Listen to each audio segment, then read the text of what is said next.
Prolactin is a hormone that is secreted by the anterior pituitary that is most commonly known for its effect of milk letdown in the mammary tissue. It plays a lot of other roles in the body, specifically for the maintenance of pregnancy, but its most common role, typically presented, is milk letdown by the mammary tissue. Now, prolactin is secreted by the anterior pituitary, and it is secreted by cells known as lactotrophs. So these are specialized cells within the anterior pituitary, and these are the ones that produce prolactin.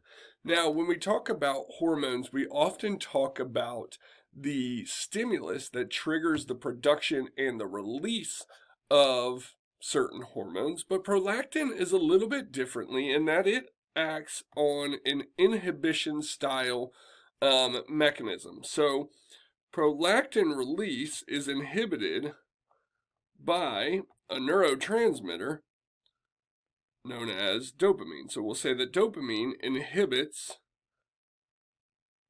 release of prolactin.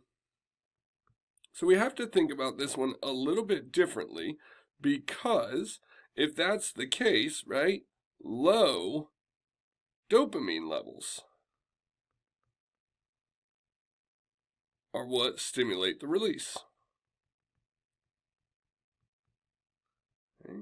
So the way that dopamine sort of works to inhibit the release of prolactin is by basically an intracellular pathway that prevents its synthesis and its production, right? So if we have low dopamine levels, we are able to synthesize, and we are able to release prolactin.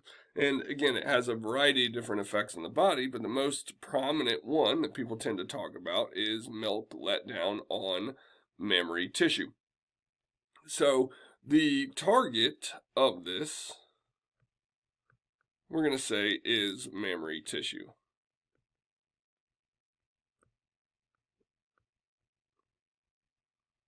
Okay.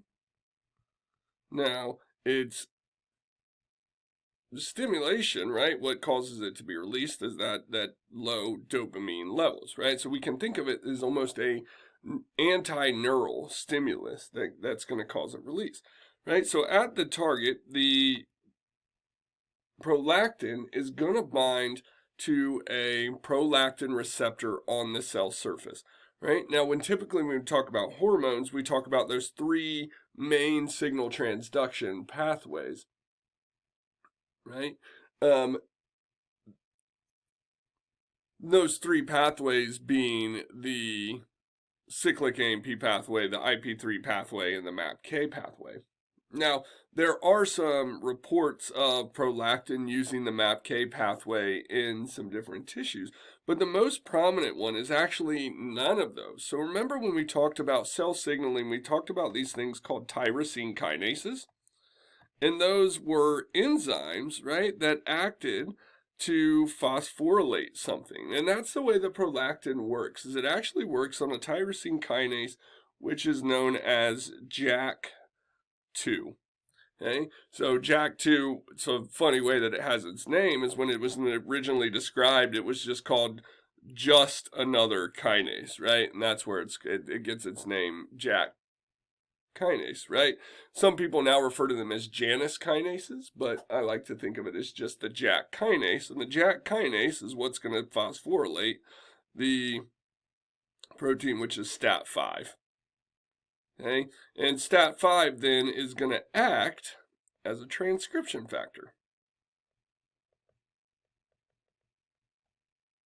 And that transcription factor is going to activate certain genes that are responsible for producing the proteins that we find in milk, right? So if we follow sort of our pathway of our steps, right, is the first thing that's going to happen is that there's going to be decreased dopamine levels.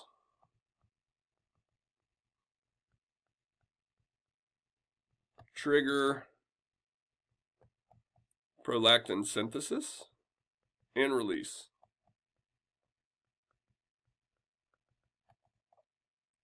And again, that's going to be from those lactotroph cells inside of the anterior pituitary. Okay. So prolactin going to be released into bloodstream, and it's going to travel in bloodstream to its mammary tissue.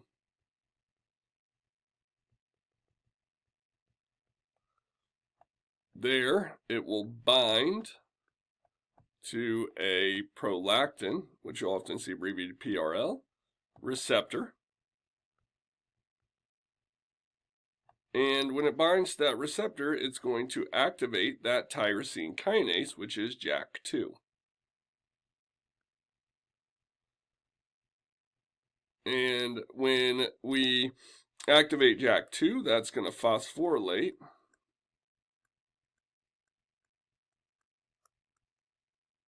STAT5.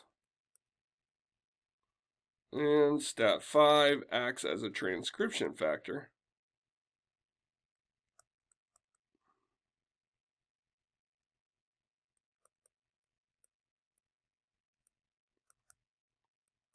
to stimulate transcription and translation, and thus protein synthesis.